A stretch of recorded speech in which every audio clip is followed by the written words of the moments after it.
Our station, WPTV News Channel 5, honors 5 outstanding volunteers with the Jefferson Awards.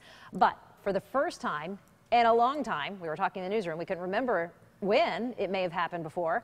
One of our winners here in South Florida is now a national winner. The Now's Tanya Rogers joins us with her story. Tanya, this is so exciting. It really is, because usually we have one that goes to Washington, D.C. Yeah. And you've been there before when we've had the reception. Yes. You've handed out some of the medals. Wonderful. It really is, and they get to bring all their families and everything. And of course, as we mentioned, Shannon has done this before. But what's really exciting is not only are all of them winners, but some of them actually get to head out to Washington, D.C. They are honored for their outstanding work.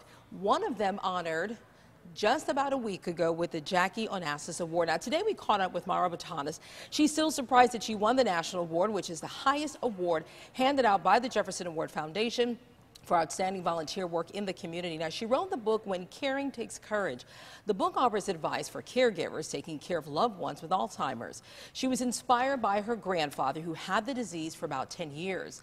Now, according to the Alzheimer's Association, the disease affects more than 5 million people in our country and their families.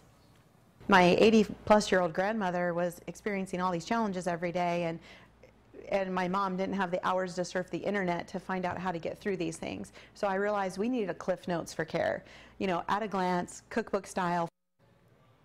And so we're kind of going to break it down a little bit too. Coming up tonight at 6, she's going to share a little bit of advice for the caregivers, because she said there is a lot of physical, emotional, mental stress caring for a loved one, and you're seeing, you know, how their quality of life is deteriorating. Absolutely. So she does offer some tips, but she thinks that maybe that's why she ended up getting one of the top honors, is because everyone gets affected by this. It's somewhere in your lifetime. Sure, and if you haven't been personally and directly affected, you know somebody who has. This book. You said at the awards ceremony, first of all, she was so humble. She didn't even in her wildest dreams believe she was going to be called up on stage, so she was really caught off guard. That's yes. And she said that Senator Nelson was there, and a couple of other dignitaries were there. She said she had a standing ovation, and she said it was very overwhelming, but she said even though her grandfather passed away a few years ago, she said, I feel like I continue to do him justice and to remember him by passing on what she learned and helping others. And help all of us.